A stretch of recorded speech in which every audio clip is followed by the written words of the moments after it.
বিভাগটা বাড়াই দিন।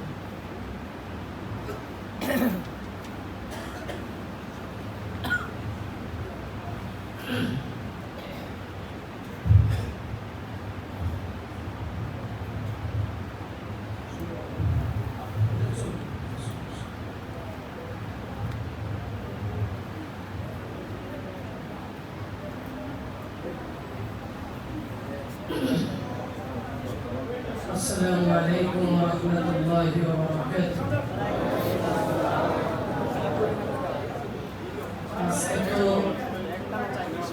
আজকে আল্লাহ তাআলা বান্দাদেরকে জান্নাতে দেওয়ার জন্য বিশেষ করে কাছে কাছে ডাকতেছে। এই জন্য আমরা একটু সামনের দিকে একটু আগে বসি, কারণ একটু পরে তো দেখা যাচ্ছে আরো অনেক লোক হবে। কারণ আজকে আপনাদের প্রধান আকর্ষণ যিনি, আমার অত্যন্ত শ্রদ্ধাভাজন বড় ভাই শেখুল হাদিস আল্লামা মুফতি হাসান জামিল হাফিজাহুল্লাহ, তিনি যখন আসবে তখন তো আরো অনেক লোক হবে, কিন্তু মোটামুটি আপনাদের প্লেট যেমন খাবার পরিপূর্ণ হইয়া বাহিরে কিছু দাঁড়িয়ে আছে। এই জন্য যদি সম্ভব হয় আরেকটু সামনের দিকে অগ্রসর হয়ে পিছনের ভাইদেরকে আরেকটু সুযোগ করে দিন। নাহমাদুহু ওয়া নাস্তাঈনুহু ওয়া নাস্তাগফিরুহু ওয়া নু'মিনু বিহি ওয়া নাতাওয়াক্কালু আলাইহি ওয়া নাউযু বিল্লাহি মিন শুরুরি আনফুসিনা ওয়া মিন সাইয়্যাতি আ'মালিনা মান ইয়াহদিল্লাহু ফালা মুদিল্লা লাহু ওয়া মান يضلل فلا هادي له ونشهد أن لا إله إلا الله وحده لا شريك له الذي أرسله بالحق بشيرا ونذيرا وداعيا إلى الله بإذنه وسراجا وقمرا منيرا. أما بعد فقد قال الله تعالى في كلامه المجيد والفرقان الحميد: أعوذ بالله من الشيطان الرجيم. بسم الله الرحمن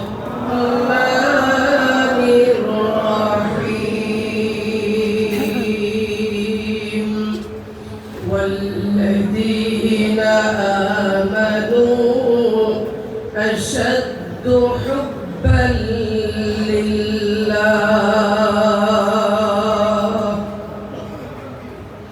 صدق الله العظيم. وقال النبي صلى الله عليه وسلم: خيركم من تعلم القرآن وعلمه، أو كما قال عليه الصلاة والسلام.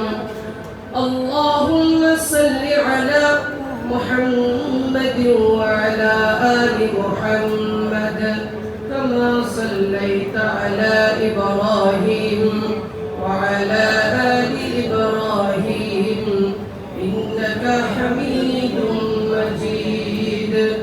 اللهم بارك على محمد وعلى آل محمد كما باركت على إبراهيم وعلى آل إبراهيم إنك حميد مجيد. لا إله إلا الله.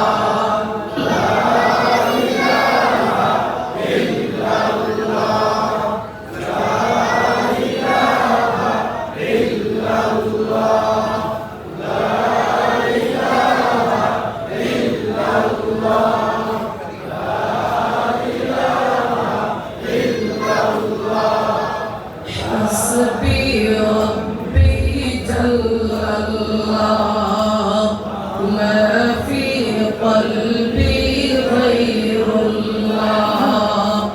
নূর মুহাম্মদ সাল্লাল্লাহু লা ইলাহা ইল্লাল্লাহ লা ইলাহা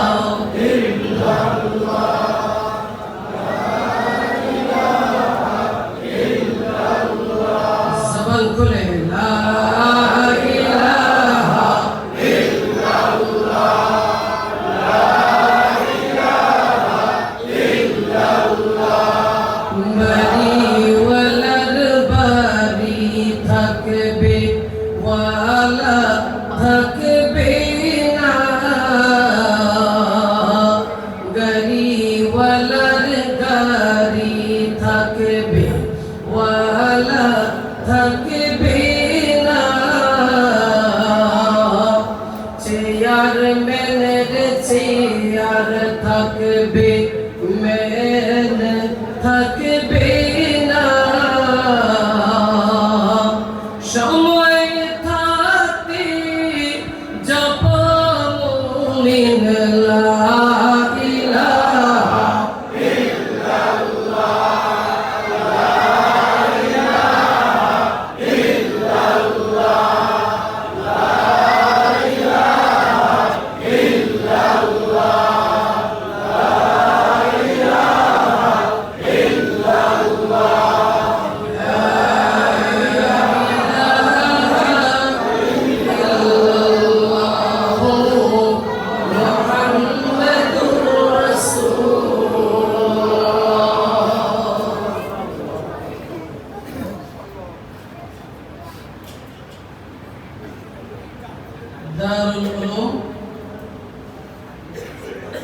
দারুল উলুম খাদিমুল ইসলাম হাফিজিয়া মাদ্রাসা ও এতিমখানা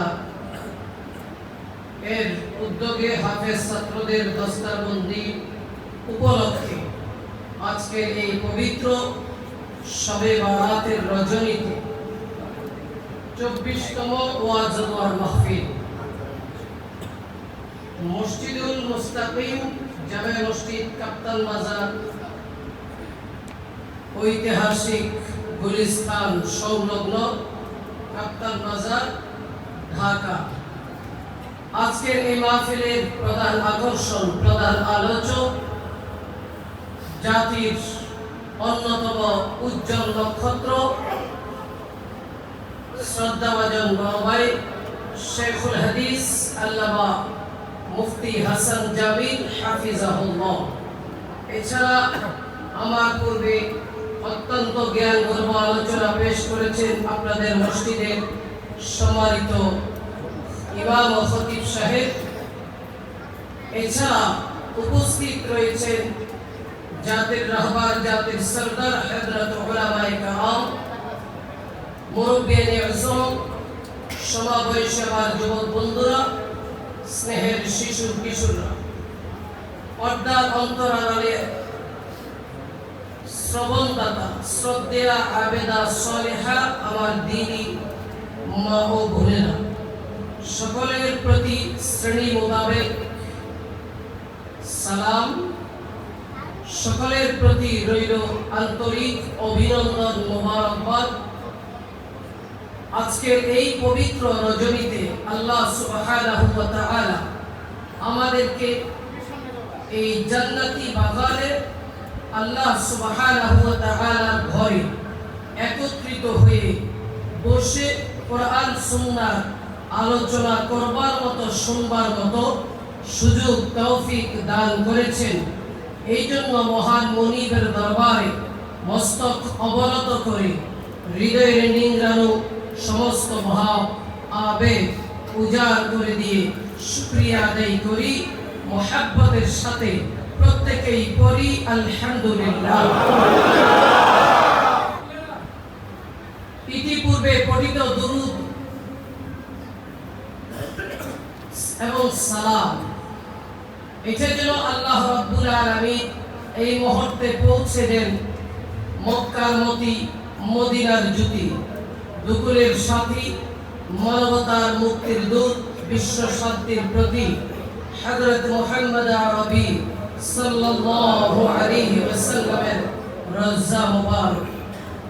আজকে এই পবিত্র রজনী, এটা আমরা সবাই জানি যে এই রজনীর নাম হয়েছে শবে বরাত। যদিও এই ব্যাপারে অনেক এই রাত্রি আসলে আমাদের সমাজে এমন কিছু শ্রেণী মোতাবেক একটা গোষ্ঠী, একটা শ্রেণী তারা বলতে থাকে যে শবে বরাত বলতে কোরআন হাদিসে কিছুই নেই, সহিতে কিছুই নেই, সহি হাদিস দ্বারা কোনো প্রমাণিত নেই, শবে বরাত বলতে কিছুই নেই। তাদের এই প্রশ্নের জবাব দেওয়ার জন্য আপনাদেরকে আমি দুই একটা প্রশ্ন করব, আবার এই প্রশ্নের জবাব স্বতঃস্ফূর্ত ভাবে আপনারা দিবেন।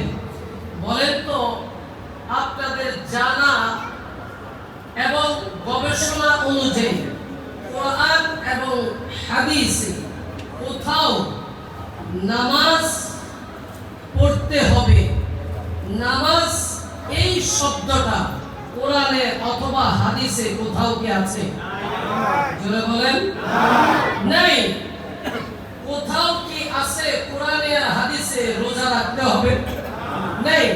কিন্তু কোরআনের ভিতরে আছে সাওম। রোজাকে কি বলে কোরআনের ভাষায়? জোরে বলেন। সাওম, সিয়াম।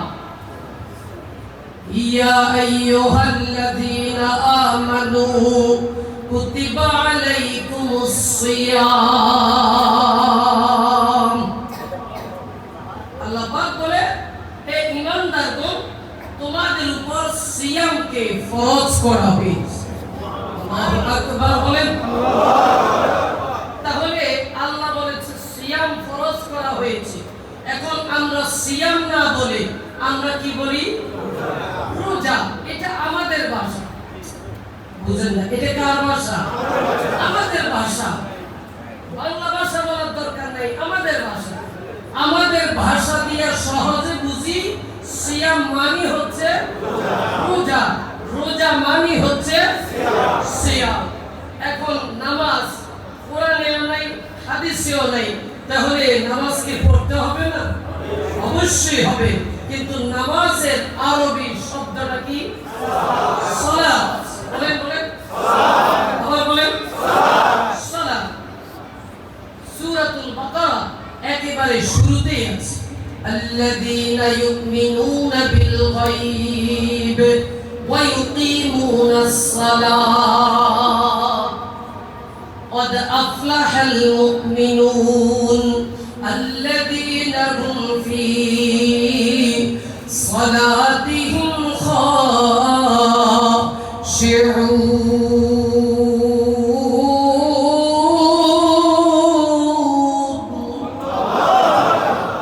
الله تعالى বলতেছে সালাত কায়েম করো, ঈমান আনার পরে সালাত কায়েম করো। তাহলে আমরা তো সালাত বলি না, আমরা আমাদের ভাষায় কি বলি? নামাজ। তাহলে নামাজ অবশ্যই পড়তে হবে, এটা ফরজ। কি বলে? এবার আসেন, শবে বরাত বলতে এটা কিছুই নেই।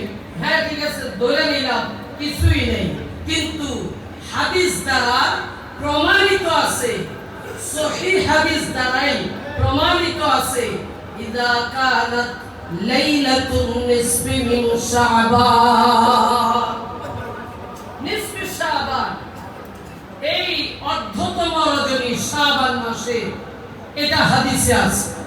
কথা বুঝেন না? এখন এটাকে আমরা আমাদের ভাষায় কি বলি? শবে বরাত। আমার নবীজি সরকারে দো আলম এই রাত্রি পালন করেছে, এবং এই রাত্রিতে কি করতে হবে, কি বর্জন করতে হবে, আপনার আমার নবী সরকারে দো আলম আমাদেরকে জানিয়ে দিয়েছেন। আল্লাহু আকবার। তাহলে এই রাত্রিতে কি করতে হয়? এই রাত্রিতে ইবাদত করতে হয়। এই রাত্রিতে কি করতে হয়? এই রাত্রিতে মুর্দেগানদের জন্য দোয়া করতে হয়। এই রাত্রিতে কি করতে হয়? নিজের অতীতের ভুল ভ্রান্তিগুলো আল্লাহর কাছে রোনাজারি করে ক্ষমা প্রার্থনা করতে হয়। এই রাত্রিতে কি করতে হয়? এই রাত্রিতে বেশি বেশি ইস্তেগফার করতে হয়। এই রাত্রিতে কি করতে হয়? এই রাত্রিতে কিয়াম করতে হয়। নামাজ সালাত আদায় করে করে কালামে পাকের তেলাওয়াত করে জিকির আজকার করে আল্লাহ সন্তুষ্টি অর্জন করতে হয়। আল্লাহর নবী সরকারে দু আলম আম্মাদাত আয়েশা সিদ্দিকা রাদিয়াল্লাহু তাআলা আনহা ঘরে প্রবেশ করলেন, পোশাক পরিবর্তন করলেন। এবার নবীজি আম্মাদাত আয়েশা সিদ্দিকা হুজরা থেকে, কামরা থেকে, ঘর থেকে বের হয়ে গেলেন। আম্মাদাত আয়েশা সিদ্দিকা রাদিয়াল্লাহু তাআলা আনহা তিনি সন্দেহ পোষণ করলেন মনের ভিতরে। এতটুকু প্রশ্ন জাগলো, ব্যাপার কি? আমার স্বামী বিশ্ব নবী, তিনি তো বেইনসাফি হতে পারে না। আজকে আমার সাথে ওনার শিডিউল ছিল, কিন্তু উনি কোথায় যায়, কি করে, আজকে আমাকে দেখতে।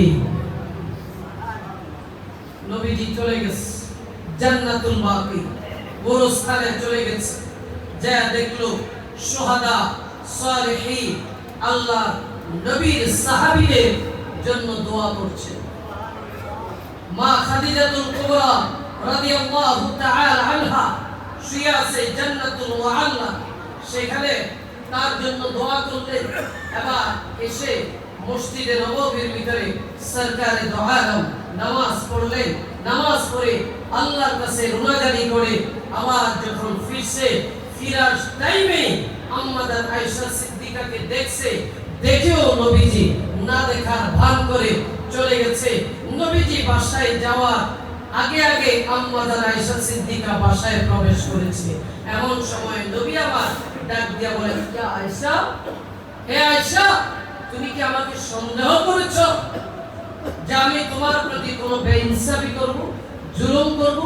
তুমি কি ধারণা করেছো আমি আমার অন্য কোনো স্ত্রীর ঘরে আজকে গিয়েছি? আম্মাদাত আয়েশা সিদ্দিকা তিনি তো সত্যবাদী, তিনি তো মিথ্যা বলতে পারেন না। তিনি বলেই ফেললেন, ইয়া রাসূলুল্লাহ, ইয়া হাবিবাল্লাহ, নাম, হ্যাঁ, আমি এটাই সন্দেহ করেছি। নবীজি এবার বলতেছে, আয়েশা, তুমি কি জানো আজকের রজনীটা কিসের রজনী? আম্মাদাত আয়েশা সিদ্দিকা রাদিয়াল্লাহু তাআলা আনহা বর্ণনা করছেন, প্রাণের স্বামী আপনি সরকারে দু আলম সাইয়্যিদুল মুরসালিন শাফিউল মুজনাবিন রাহমাতাল লিল আলামিন ওয়াল্লাহু আ'লামু ওয়া রাসূলিহি। আজকে কোন রজনী এটা একমাত্র আল্লাহ জানে আর তার রাসূলই জানেন, আমি কিন্তু কিছুই জানি না। আবার আপনার আমার নবী সরকারে দু আলম ডাক দিয়ে বলতেছে, ও আয়েশা, ইযা কানাত লাইলাতুন নিসফি মিন শাবান, আজকের রজনী শাবান মাসের অর্ধতম রজনী। আর আজকের রজনীতে ফাইন্নাল্লাহ তাআলা ইয়ানজিলু ফিহা লিগুরুবিশ শামস ইলা সামাঈদ দুনিয়া ফায়াকুল আলা মিন মুস্তাগফিরিন ফাগফির লা, ফায়াকুল আলা মিন মুস্তারজিকিন ফারযুক লা, ফায়াকুল আলা মিন মুবতালিন ফাহুয়া আফিয়া আলা কাযা আলা কাযা হাত্তা ইয়াতুলু আল ফজর। আজকে যখন নাকি পশ্চিম দিগন্তে সূর্য অস্তমিত হয়েছে, এমত অবস্থায় আমার আল্লাহ সুবহানাহু ওয়া তাআলা আমাদের চর্মচক্ষু দ্বারা অবলোকন করি, দৃষ্টিপাত করি যে আসমান, এই আসমানের উপরে এসে আল্লাহ ডাকতে থাকে, গোলাম, ফায়াকুল আলা মিন মুস্তাগফিরিন ফাগফির লা, কে আছো গুনাহগার, আমার কাছে মাফ চাও, আমি আল্লাহ তোমাকে ক্ষমা করে দিব। কে আছো অভাবী, আমার কাছে রিজিক চাও, আমি তোমাকে রিজিকের বন্দোবস্ত করে দিব। কে আছো তোমার অসুস্থ আছো, আমার কাছে চাও, আমি সুস্থতার নিয়ামত দান করে দিব। কে কোন মুসিবতের ভিতরে আছো, আমার কাছে চাও, দাও। এইভাবে আল্লাহ সুবহানাহু ওয়া তাআলা আপনার আমার প্রত্যেকটা রূপ ধরে ধরে আল্লাহ ডাকবেন হাত্তা ইয়াতুলুল ফজর, ফজর পর্যন্ত আমার আল্লাহ ডাকবে। এবার নবী আমার ডাক দিয়ে বলে, আয়েশা আজকের এই রজনীতে বনু কলব নামক গোত্রের ভিতরে যে প্রাণীগুলো রয়েছে এই প্রাণীগুলোর ভিতরে সবচেয়ে বেশি পশম আছে। যত পরিমাণে পশম আছে এর চাইতে অধিকাংশ জাহান্নামী মানুষকে আল্লাহ তাআলা আজকের এই রজনীতে ক্ষমা করে দিবে। তাহলে বলেন এই রাত্রিতে ইবাদত বন্দেগী করা কোরআন সুন্নাহয় আছে না নাই? আছে, অবশ্যই আছে। কিন্তু যারা নাই বলে আমাকে আপনাকে এখান থেকে বিরোধিতা আপনাকে আমাকে ফিরে রাখতে চায়, বুঝতে হবে তারা অন্য কিছু, তাদের মতলব অন্য কিছু। কথা বলেন। কিন্তু নাই আজকের এই রাত্রিতে কি কাজ করা যাবে না সেইগুলো হয়েছে আতশবাজি করা যাবে না, বোমাবাজি করা যাবে না, ঠিক না? হালুয়া রুটি প্রচলন এগুলো করা যাবে না। অনেকে দিনের বেলা, আপনারা পুরান ঢাকার মানুষ, আপনারা বাংলাদেশের প্রাণ কেন্দ্র ঢাকা, আর ঢাকার প্রাণ কেন্দ্র ঐতিহ্যবাহী গুলিস্তান সংলগ্ন কাপ্তান বাজার। এই আপনারা ওই প্রাণের মানুষ, আপনারা কোরআন প্রেমিক মানুষ, আপনারা ইসলাম প্রেমিক মানুষ। অতএব আপনারা জানেন হয়তো এখন নাই, এখন এই প্রচলিত নাই, কিন্তু আগে ছিল যে দিনের বেলা বড় বড় রুটি নিয়ে আসতো, এক একটা রুটি সাপ বানাইয়া, বেজি বানাইয়া, কচ্ছপ বানাইয়া, এরপরে রুটি আইনা সারা রাত রুটি খাইতো। তার আগে, অনেক আগে, আর দাদিদের আমল, দাদিদের আমলে তখন সারা দিন মহিলারা হালুয়া বেলতো আর রুটি বেলতো। রাত্রেবেলা মহিলাদের শরীরটা ক্লান্ত হয়ে যাইত, ইবাদত বন্দেগী করতে পারত না। কিন্তু আলহামদুলিল্লাহ এটা এখন অনেকটাই দূর হয়ে গেছে। সবাই বলেন আলহামদুলিল্লাহ। এখন সবাই বুঝে, সবাই এখন সজাগ, এখন চোখ কান সবাই খোলা। অতএব এই রাত্রিতে এখন মহিলারাও ইবাদত করছে। আবার অনেক প্রচলন ছিল যে কিছু যুবক ছেলেরা ব্যাংকারি নিয়ে শুধু ঢাকা শহরের মোড়ে মোড়ে ঘুরতো, ছিল না? কিন্তু এখন আলহামদুলিল্লাহ নাই। আবার অনেকে শাহীন মাজারেও চলে যাইত।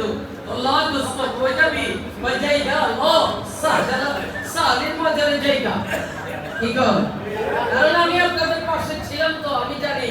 আমি এই যে বনগ্রামে ছিলাম, আমি ওই মসজিদে দীর্ঘদিন খতিবের দায়িত্ব ছিলাম। কিন্তু আলহামদুলিল্লাহ সুম্মা আলহামদুলিল্লাহ আপনাদের এই সাথে আজকে এই রজনীতে আবার একটি মহব্বতের জন্য হয়তো আল্লাহ কবুল করেছে, এই জন্য এসেছি। আল্লাহ তাআলা যেন আমাদের এই বন্ধনটা জান্নাত পর্যন্ত কবুল করে। চিৎকার মেরে বলেন আমিন। তাহলে যে কাজ করা যাবে না এই রাত্রিতে সেগুলোও বললাম, যেগুলো করা যাবে সেগুলোও বললাম।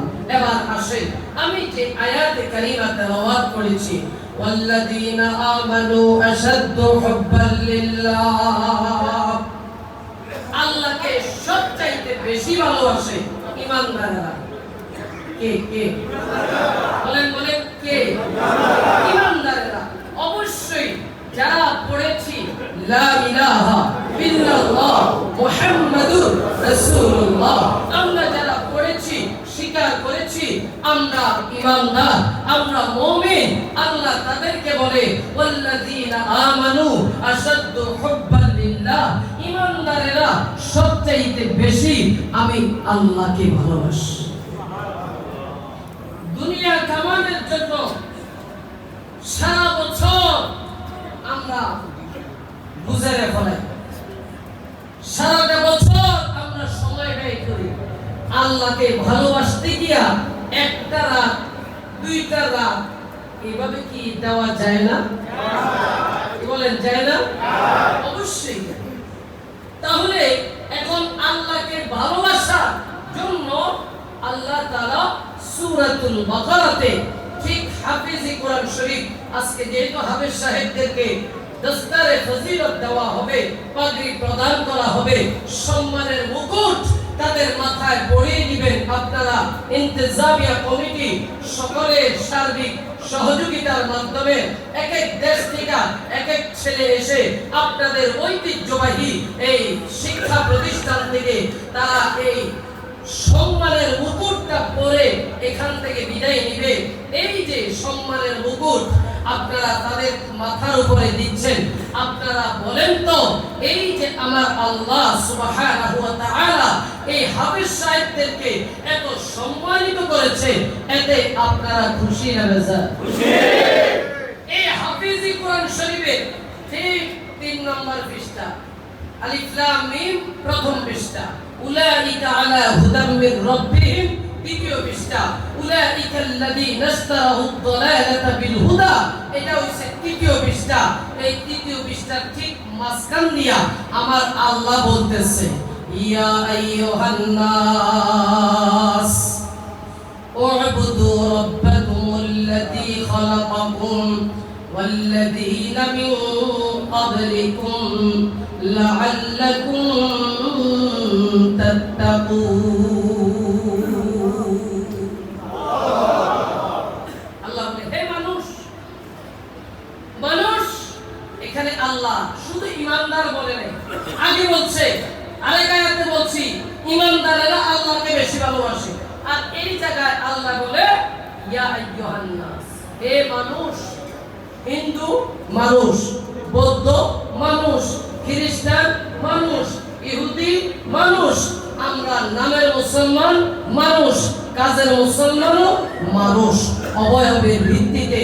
এই যে সামনে ঈদের শপিং গুলো আপনাদের পাশে ইসলামপুর, এরপরে গুলিস্তান, এরপরে যত আছে আপনাদের এই বড় বড় মার্কেট শপিং কমপ্লেক্স গুলোতে দেখবেন ঈদের সিজন আসলে ঠিক এইভাবে মনে করেন এই বোতলটা এইভাবে দাঁড়া করাইয়া উপরে একটা থ্রি পিস পরাইয়া দিবে, পাঞ্জাবি পরাইয়া দিবে, টুপি পরাইয়া দিবে, শাড়িও পরাইয়া দিবে, কিন্তু দূরে থেকে দেখলে মনে হয় কি মানুষ।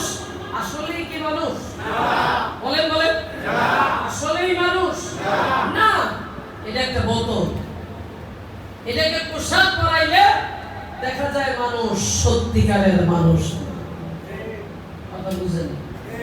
এখন ওরা যেটাকে পরায় এটাকে বলা হয় ভাস্কর্য, মূর্তি। কিন্তু আমার আল্লাহ বলে, হে মানুষ, উ'বুদু রাব্বাকুম, তোমরা ইবাদত করো, গোলামি করো, উপাসনা করো তোমাদের রবের। তোমাদের রব কে? বলতে হবে আপনার আমার রব কে? আল্লাহ বলে আল্লাযী খালাকাকুম, তোমাদের রব হচ্ছে তিনি, তোমাদেরকে সৃষ্টি করেছেন যিনি। তোমাদের রব হয়েছে তিনি, তোমাদেরকে সৃষ্টি করেছেন যিনি। শুধু তিনি তোমাদের রব নয়, ওয়াল্লাযীনা মিন ক্বাবলিকুম, তোমাদের পূর্বে যাদের আবির্ভাব হয়েছিল তিনিও তোমাদের রব, তিনি তোমাদের রব।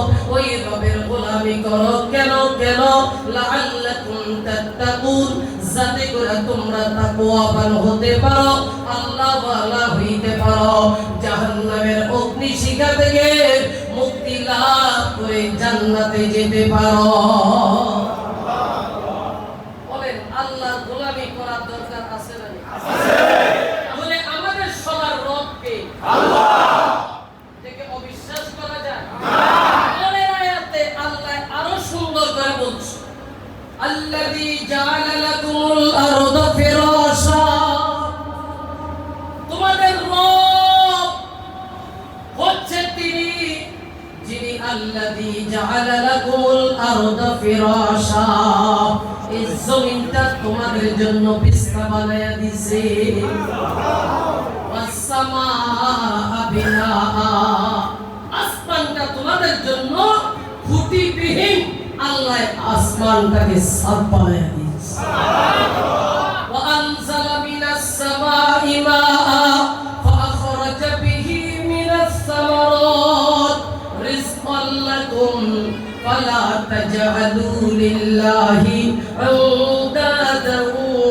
أنتم تعلمون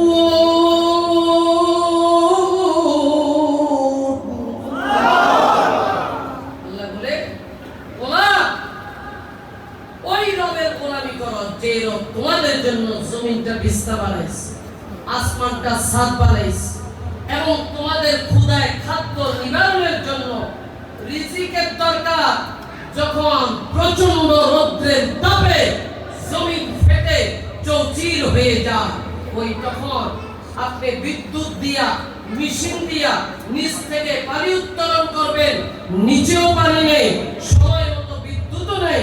আল্লাহ বলে তখনও ওয়ানসালা মিনাস সামাই মাআ ফাআখরাজা বিহি মিনাস সামারাত, তখন ওই আল্লাহ, ওই রব, ওই মালিক, ওই মালিক, ওই খালিক, তখন তিনি আসমান থেকে মিকাইলকে বলে, মিকাইল যাও অমুক দেশের ভিতরে জমিন ফেটে চৌচির হয়ে গেছে, আমার বান্দা বান্দি খাওয়ার জন্য রিজিকের ব্যবস্থা করতে হবে, যাও বৃষ্টি নাজিল করো, জমিনটাকে সতেজ করো, জমিনটা উর্বর করো, জমিনের পেট থেকে ফসল বের করে দাও।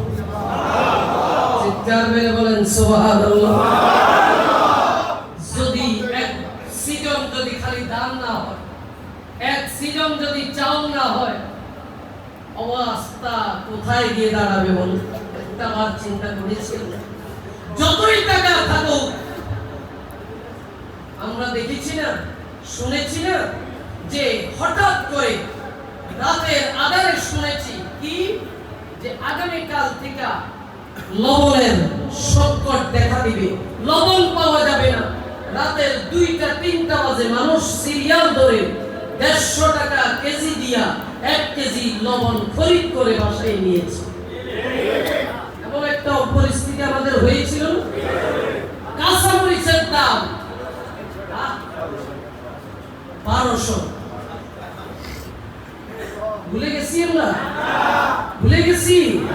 তাহলে আমার আল্লাহ যদি বলে একটা সিজন আমি বাংলাদেশে রিজিক দিব না, যতই কোটি কোটি টাকা থাকুক, টাকা দিয়া হবেটা কি যদি রিজিকই না থাকে? কি বলে আল্লাহ? আমার আল্লাহর চিনার জন্য, আল্লাহর গোলামি করার জন্য এটুকুই তো যথেষ্ট।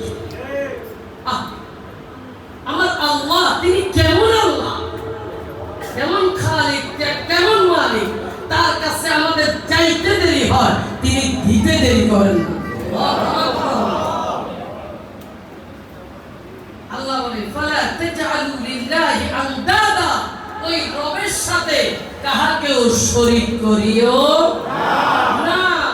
আজকের রাত্রিতে আল্লাহ সবাইকে মাফ করবে, 2 শ্রেণীকে মাফ করবে না। এক, যারা আল্লাহর সাথে অংশীদারি স্থাপন করে, মানে যেটাকে বলা হয় শিরক করে, তাকে আল্লাহ মাফ করবে না। নাম্বার 2, প্রতিহিংসা করে, পরনিন্দা করে, গীবত করে, সমালোচনায় লিপ্ত থাকে,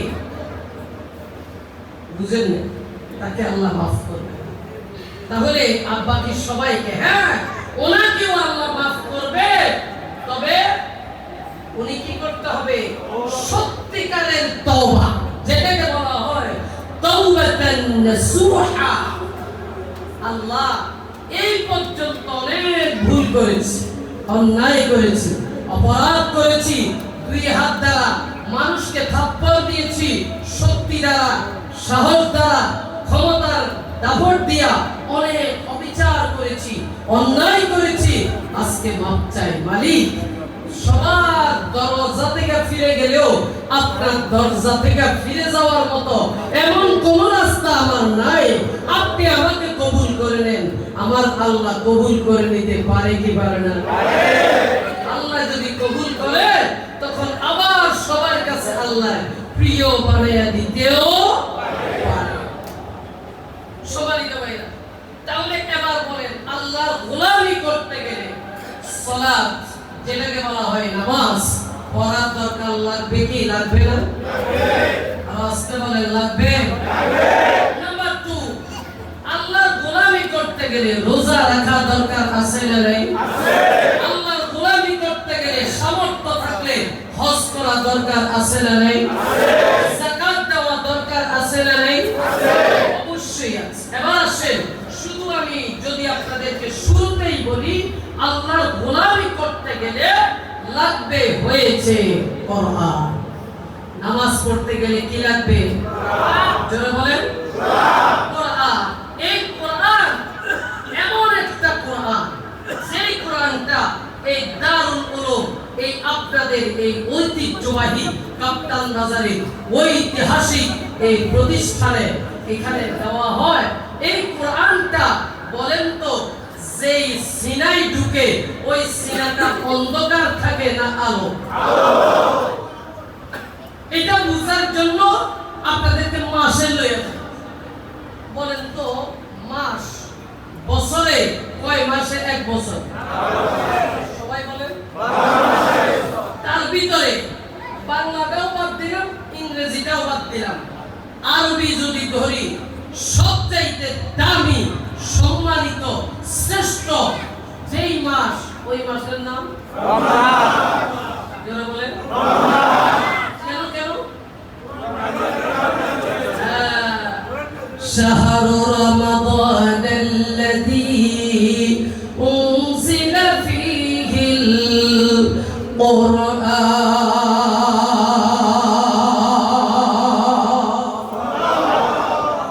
এই রমজান মাসের দাম, এই রমজান মাসে কোরআন নাযিল হয়েছে। বলেন, রমজান মাসে পুরা গড় থেকে মসজিদ, পরিবার, সমাজ, ইউনিয়ন, থানা, জেলা, গোটা দেশ আলো থাকে না অন্ধকার? প্রচন্ড রোদ থাকে সারাদিন, কিন্তু বিকাল বেলা হলে আমার আল্লাহ এত শীতল মনোরম একটা আবহাওয়া দিয়ে দে, রোজাদারের জন্য একদম সহজ হয়ে যায়। কয়েক বছর আমরা দেখেছি, রোজার আগের দিন পর্যন্ত ভাবছি এবার মনে হয় আর রোজা রাখা সম্ভব না। ঠিক প্রথম রোজার দিনে আমার আল্লাহ রহমতের বাড়ি দ্বারা বিছিয়ে দিয়েছে। এবার আসেন, যদি বলি সারা বছরের ভিতরে 365 দিনে এক বছর হয় নাকি? এর ভিতরে শ্রেষ্ঠতম একটা রাত আছে, ওই রাতের নাম লাইলাতুল কদর। কোন রাত ভাই? কারণ কি? কোরআন নাযিল হয়েছে, ইন্না আনজালনাহু ফি লাইলাতিল কদর ওয়া মা আদরাকা মা লাইলাতুল কদর লাইলাতুল কদরি খায়রুম মিন আলফি শাহর। চিৎকার করে বলেন আল্লাহু আকবার। আমার মুসলমান ভাই, এই কাপ্তান বাজার ঐতিহ্যবাহী ঢাকার প্রাণ, আমার প্রিয় ভাইরা, আমার মুরব্বী বাবাজিরা, যেই মাসের ভিতরে কোরআনটা নাযিল হয়েছে, ওই মাসটা সম্মানিত, ওই মাসটা আলোকিত। যেই রাত্রিতে এই কোরআনটা নাযিল হয়েছে, কোরআনটা এসেছে, ওই রাত্রিটা সম্মানিত। ওই রাত্রিটা হাজার মাসের চাইতে ইবাদত বন্দেগী করলে তার চাইতে এক রাত্রির ইবাদত আমার আল্লাহর কাছে গ্রহণযোগ্য।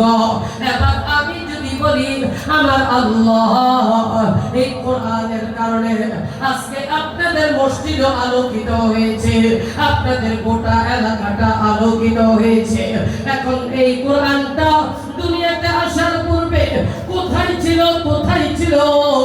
আপনি আর আমি যদি কোরআনকে প্রশ্ন করি, কোরআন জবাব দিয়ে দিবে, বাল হুয়া কুরআনুম মাজিদ ফি লাওহিন মাহফুজ।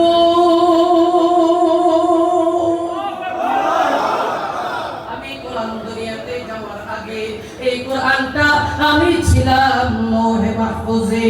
সেই লৌহে মাহফুজ থেকে আমার আল্লাহ এই হাফেজে কোরআন 5 বছর, 6 বছর, 7 বছরের বাচ্চার সিনার ভিতরে আমার আল্লাহ 30 পারা কোরআন ঢুকাইয়া দিয়েছে। কথা বলেন ঠিক না ঠিক? এখন এই সিনাটার দাম কেমন? লৌহে মাহফুজে আমার আল্লাহ কোরআন রেখেছে। আর এই যে 5 বছরের বাচ্চা দেখতে যদিও এখনো দাড়ি মুছতে দেয় নাই, কিন্তু এই বাচ্চাটার দাম লৌহে মাহফুজের চাইতে বেশি। বাচ্চা চেষ্টা করেছে, আমার আল্লাহ দিয়েছে। কথা জোরে বলেন ঠিক না ঠিক? এই কোরআনটা এই বাচ্চাটার সিনার ভিতরে দেওয়ার আগে আমার আল্লাহ ইন্না আরাদনাল আমানাতা আলাস সামাওয়াতি ওয়াল আরদি ওয়াল জিবাল ফাআবাইনা আন ইয়াহমিলনাহা ওয়া আশফাকনা মিনহা ওয়া হামালাহাল ইনসান।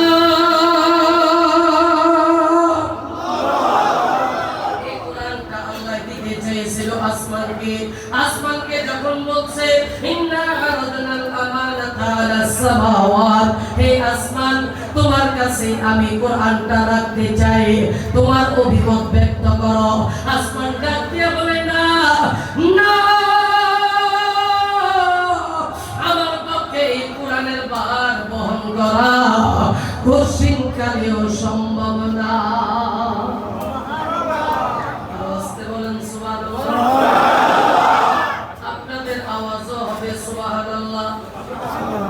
মাইকেল রিবাবের আরো সাউন্ড হবে সুবহানাল্লাহ।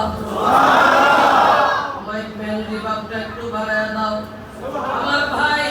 এই জন্য আপনাদের কাছে বলিয়ে যাই, ও মুসলমান ভাই, আমার কাপ্তান বাজারের ভাইয়েরা, হয়তো আবার কোনোদিন দেখা হতেও পারে, আমার মালিক যদি জানায় রাখে। আমার প্রিয় ভাইয়েরা, এই জন্য আমি আপনাদের কাছে বলতেছি ইন্না আরাদনাল আমানাতা আলাস সামাওয়াত, এই কোরআনটা আসমানে দিতে চাইছিল। আসমান বলেছে আমার পক্ষে আর বোঝা নেওয়া সম্ভব না। ওয়াল আরদি, আল্লাহ জমিনে দিতে চাইছে। এই জমিন এই কোরআনটা তোর উপরে নাযিল করি। কোরআন বলেছে, জমিন বলেছে আমার পক্ষে সম্ভব না। ওয়াল আরদি ওয়াল জিবাল, পাহাড়ের উপরে নাযিল করতে চেয়েছিল, পাহাড় বলেছে আমার পক্ষে সম্ভব না। যে কোরআনের বোঝা আসমান নিতে পারে না, যে কোরআনের বোঝা জমিন বহন করতে পারে না, যে কোরআনের বোঝাটা পাহাড় বহন করতে পারে না। এমনকি আমার আল্লাহ বলে যে এই কোরআনটা যদি আমি পাহাড়ের উপরে নাযিল করতাম, এই কোরআনের ভার তোমরা দেখতে পাইতে, পাহাড় চূর্ণ বিচূর্ণ হইয়া যাইত, কোরআনের ভার সহ্য করতে পারতো না।